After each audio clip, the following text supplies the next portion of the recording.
go. I don't see any surprises springing up. So you don't think they can pull a Switzerland? Switzerland did it I don't against think France. so. I don't think so. It happened, but I don't always want to count my luck. So every match had its own peculiarity. So for me, I feel that it's game over in today's game between the Czech Republic and Croatia and Denmark. You don't think the possession starts would count for anything? Yeah, it doesn't. It doesn't count for anything. It doesn't. Okay. Possession don't give you 3 points. I see. That's true, though. So, moving on to the game against England versus, beg your pardon, England versus Ukraine. Ukraine. Yes. Do you think the Ukrainians can do something? Can they pull a surprise? Or you think it's a walk in the park for the Three Lions of England? Yeah, it's a dicey one. If you ask me, it's a dicey game. Bookmakers around the world, they will naturally favor an England win and England walk over. But football is not like that. Like, for example, the last time I was on Seetv, I and the maestro, we were analyzing the game between Man City and Chelsea in the Champions League final.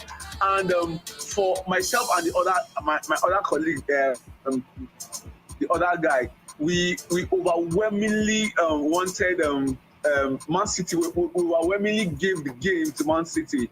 But but in my analysis, I remember vividly well that there are 1 or 2 players in the Chelsea team that can spring a surprise. Havertz and the other guy. So it's the same thing that can happen today. You have a very motivated Ukrainian national team. So, like their coach Shevchenko, he's arguably their biggest player ever. And now, as a coach of the national team, he's doing the unthinkable. This is the first time that Ukraine are qualifying for the quarterfinal in their football history in a Euro game, in a big tournament. So the motivation is there. The coach said it that they are not afraid of an England team. Yeah, the England team, one-on-one, player for player, they have better players, they have more experienced players, they have more recognized players. But in football, these names don't play football. Sure, it's 11 versus 11. It is the team that wants the game the most that wins. So for me, I am not going for an all England game. I'm just keeping my cards open. Anything could happen. We have seen it in this game. Switzerland showed it against France. From 3-1 down, they came, they equalized, and they won the game. So for me, if Ukraine springs up a surprise today, I will not be surprised. So, paying our focus now to the English national team. The captain of the sides, Harry Kane, hasn't been that fantastic all tournament long, even though he did score a goal. Do you think he can do something fantastic today? Yeah, Harry Kane is this kind of player. I rate him very highly. Yeah, so he's this kind of player that he doesn't need to be on the ball much for him to give you that X factor, for him to score those decisive goals. Sometimes I have seen it time and again against Arsenal. Harry Kane will not be in the game in North London Derby. Harry Kane might not necessarily be on a game, but somehow, anyhow, he will just boom. He will just pull up that surprise factor, and Tottenham will just go with the 3 points or a draw against Arsenal. Arsenal might be having all the possession. Of course, you all know Arsenal; they are a possession-based team. But Harry Kane just has a way of scoring that goal where it matters the most. So for people that know Harry Kane very well, it has not been his best tournament. He has just scored 1 goal. Most of the games that he has played for England at the Euros, he has been largely anonymous. But it's not for me. It's not a yardstick to judge Harry Kane. He has that ability, that X factor to just come when you are not expecting anything from him. He will just come and he will just nip the game in the bud, and boom, England will just win the game. So for me, Harry Kane can do anything at any time. He's a fantastic player. No, true that he did something against Germany. I didn't see it coming, and he did put the game to bed for England. So yeah, I figure. So now, looking at the game, Belgium-Italy yesterday. I know the Italians have been really strong. They've been formidable. They've been a formidable team. I sort of hope that Belgians are going to give us a show, something to actually watch. But for some reason, it was a bit too easy for the Italians. Yeah. What do you say about that? yesterday's game was for me. It was one of the most exciting games of this tournament. I Really? I I saw a team. I saw two. Yeah, for me, it was one of the most exciting game because I really watched the game. I saw 11 players who were technical. I saw high density, high intensive a kind of football. And for me, a while ago, before I came on air, I was just thinking about one player, Jeremy Doku. I love the guy. It was I was saying phenomenal. to It myself was in my mind, phenomenal why is yesterday. nobody talking about the It guy? was I phenomenal was like, yesterday. why is nobody talking about Jeremy Doku? The guy he's had a lightning pace, So yesterday's game was a game that Belgium didn't really come to the party. They played well. I'll give them kudos. But for me, the Italian has shown that they have grown in leaps and bounds under Roberto Mancini. They have played 32 games without losing a game. That is phenomenal, if you ask me. No, I don't think anybody has done it in modern day football. 32 games without losing. When Mancini came on board 3 years ago, the Italian national team was at its lowest ebb. They were not winning games. In FIFA ranking, they were below their expectations. But the man has come and he has brought the whole Italian groove back. And you can see Italy, they are not just a defensive minded team. They're not just a team that are disciplined defense wise. They are a team that they attack wise. You see a lot of their players, they are exciting players. You talk about Henrique Chiesa, Immobile is somebody that can score out of nothing. You talk about Spinazzola, Zola. Zola. Yeah, Spinazzola that got an injury yesterday. You talk about the Napoli warhorse, Insigne. Insigne. Yeah, all these players they are doing fantastic work. Even on the bench, they have this Sassuolo guy, Lucatelli, who does so well, but for the past two games, he has not even made the starting 11. That's to tell you the depth of the Italian national team. So the Italian national team, they are playing one of their best football ever in a long time. So for me, kudos to Roberto Mancini, kudos to the players. Now in the national team, it's not about you must play for Inter, AC, or Juventus before you get into the team. You can play for Verona, you can play for Sassuolo, you can play for Atalanta. It doesn't matter where you play for. The coach is going to give you an invite. But for me, for Belgium, another disappointment. World number one on the FIFA ranking, so much expectations going up into every tournament. But for me, they have let their fans down for the opting time. But it was a beautiful game yesterday, if you ask me. Well said. Well said. So I'll get back to you in a bit. We will be going on a break, and when we return, it's still football analysis on Seetv. Stay tuned.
Welcome back, guys. It's still football analysis on CTV. And before we went on that break, we're talking about Belgium versus Italy, the game that went down yesterday. And as we all know, this is the Belgian golden generation, as they say, made the FIFA world number one quite a number of times, stayed there, held the position for quite a long time, and yet no trophy to show for it.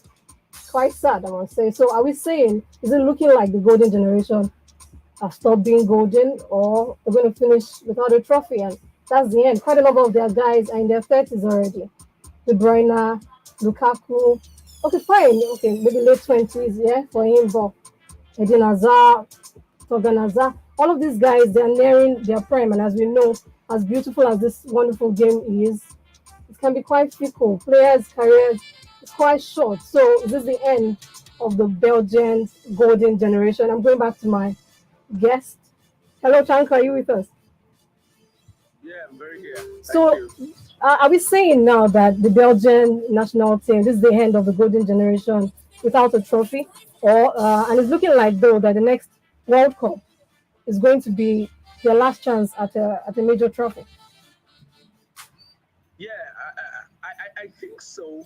I think so. Yesterday, when it was at the 80th minute, I started thinking this question you just asked me. I asked myself yesterday, and I was like, is this the end of the Belgium golden generation?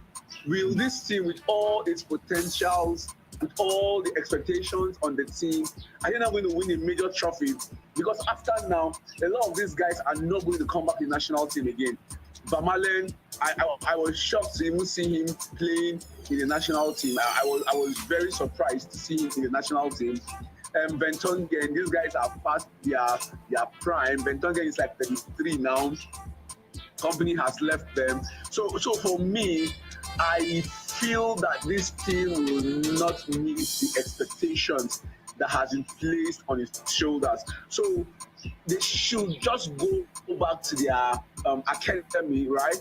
To just go back to the academy, the Anderlecht of this world, the Circle Bruges, the Club Bruges, and begin to do a new regime of scouting, because I honestly believe that this team is not going to meet the high expectations that the Belgians have placed on them. So for me, this is the end of the golden generation. You never can say never in football, right? You never can say never. You never can tell what is going to happen. But for me, this team has reached its prime. Last World Cup in Russia, when they got to the third place, right? They won the bronze medal. For me, that's the highest I feel they could have reached. So they should just go back. They are still lucky that their top scorer Lukaku is still 27, so he still has 3, 4, 5 years to be in the national team and contribute and guide the incoming generation.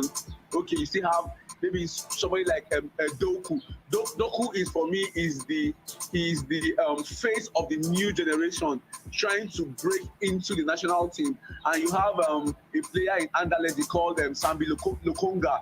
He's almost on his way to Arsenal. So for me, these are the new guys that are going to come into the team, inject freshness, inject a verb, inject energy into the national team. But for the generation of Eden Hazard, Vermaelen, Ventongen, Alderweireld, and the likes, for me, it is the end of the era for them. So Belgium should start looking forward to a new generation. I do hope they do so. So looking at the game, Italy versus Spain, the semi-final, it promises to be a cracker. That one promises to be Yeah, a cracker. So yeah. what do you say? What do you think that game is going to be like? Italy who are playing, Spain? and Spain. Yes. Oh wow!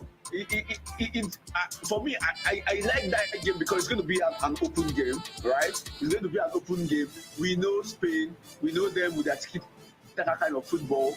They don't their greatest problem, Spain, is being defensive minded. They're not disciplined when it comes to defense, And for me, at this level, I don't feel Spain should be relying too much on Sergio Busquets. He is not this Busquets we used to know. So for me, he doesn't give you that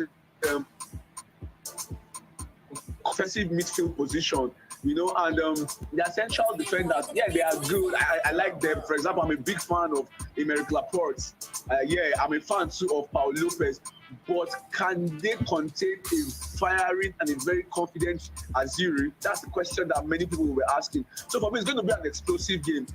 You're not going to. There will not be shortage of fun and attacking instinct. So, Spain. I always like talking about one player, Pedri. I love the kid so much. I call him my son. I call him my son. Sorry to interject. He's an amazing player for his age. Sorry to interject. Czech Republic have put a goal back. It's 2-1. Oh, what's the Patrick let me check Schick. my TV. Patrick Schick is the goal scorer. Children, let me see this. Patrick Shake. Okay, let me So let me yeah, so just see. apparently Okay, a anyway, turnaround might be on the horizon. that's the informed man of the Czech Republic. Okay, it's 64 minutes right now. Yeah, Yes, it's 54 minutes right now. still a lot to Yeah. play for. So anyway, I didn't really know the time as for when we were doing the first analysis. I didn't really know the time. Anyway, my children are watching cartoon, so I don't want to bug them.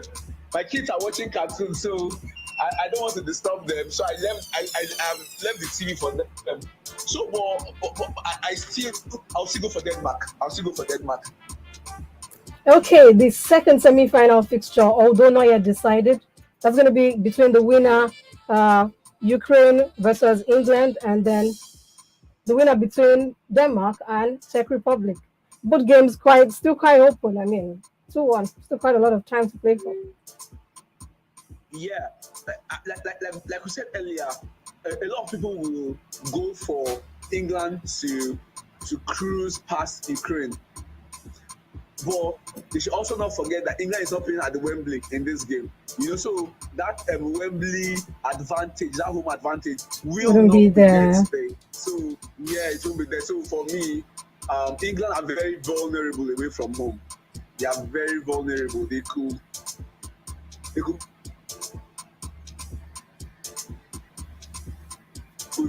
very careless away from home. So we wait till it is decided. We'll come back on air. Oh, true that, true that. So, looking at all the happenings right now, a lot of drama, a lot of these games that we think are quite open turns out not to be so open at the end of the day. I mean, that's the Yeah. beauty, that's the dynamism of the beautiful game we love, football. So, guys, that's oh, a quick one. 1 minute. What's going to be your prediction? Italy versus Spain. What are you going to call this one? My head goes for Spain, but my heart tells me the Italians are more disciplined than the Spanish. The old guard for the Azzurri, Chiellini and Bonucci. For me, it's a big test. It's a big test for them. So I just feel like they will want to leave the national team on a high. So for me, I will go for the Azure. Up Blues. Give me an actual scoreline, please. I'll go for 2-1. The Italians are going to score 2 goals. Spain can get 1 goal, but for me, I'll go for Italy. Okay, so the final scoreline that you think Denmark versus Czech Republic. What do you say? The game is going to remain like this. Oh, is going to win. Okay. Okay. Yeah. But I hope, I want drama. I want to know, yeah, that's what we love. I want more goals. We want more goals. More goals makes the tournament. Exactly, That's why I exactly. always tell people that my best tournament was the last World Cup because there was so many goals, so many drama, so many upsets, and what have you. So it's part of why we love the game. We want to see more goals. We don't want too much defending. We want to see a lot of action. We want to see a lot of twists and turns. So for me, we want to see at the end. And perhaps it seems like the game seems to be shifting away from the Denmark so far.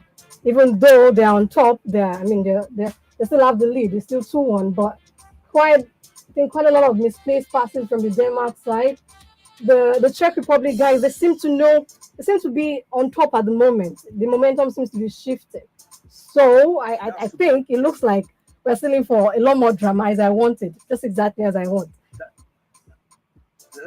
That's the same thing that happened yesterday. At a point in time, towards the tail end of the game, the Belgians through Jerry Doku, they started exploiting the left side. You could see that they were giving more of the balls to Jerry Doku, and he did a lot with it actually. Against Di Lorenzo. yes, against the Lorenzo. So towards the end of the game yesterday, then Belgium were pressing forward, but Italians were disciplined enough to hold on, to be resolute, and eventually won the game. So for me, I feel that that's what's going to happen tonight. The Denmark, the Czech Republic are going to bring all the pressures, but I feel that Simon Kjær, the captain of Denmark, the AC Milan defender, is going to marshal his backline very well, and they're going to come out top. That's what I feel. But I may be wrong though at the end of the day. Thank you. Thank you so much. Brilliant analysis as always. Thank you Uh, so much for joining me on the show. It's a real pleasure. like, So, guys, as we my know, I pleasure. mean, we need to stay safe. Some people still say COVID is not real. It never was in Nigeria. But, guys, health is wealth. If you're not there, I won't be able to bring this show to you. So, please take charge of your health, take responsibility, be safe, wash your hands, maintain social distancing, wear a mask, be responsible, watch out for people around you, and watch out for yourself and your family. And remember, this show was brought to you courtesy of Adamasule Foundation and in partnership with the United Nations, and a huge conversation we keep having that it is part of our new reality is gender equality. Equal rights for women, it's a fundamental right, and it's something we're still going to keep on and emphasizing, agitating for women in the workplace, girls, to be able to dream and have hope that they can achieve this dream. Thank you so much for joining me on the show. It's a real pleasure being with you guys as always. And hey, like I said, stay safe, be responsible, wear a mask, yeah, wash your hands, maintain social distancing. I remain Malava Keraji, and bye for now.